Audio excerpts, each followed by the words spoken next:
Қаржылық пирамида, әдемі уәде, ащы шындық. Бүгін жеңіл ақша табу деген жарнамалар көбейді.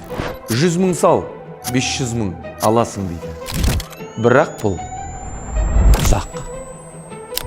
Бастапқыда бәрі жақсы сияқты көрінеді. Ақша келеді, пайда өседі. Сен өзіңді инвестор сезінесің. Бірақ шындық басқаша. Сенен және баршадан жиналған қаражат криптовалютаға айналып шетел асып кетеді. Ал ол кімнің әмиянына түскені белгісіз.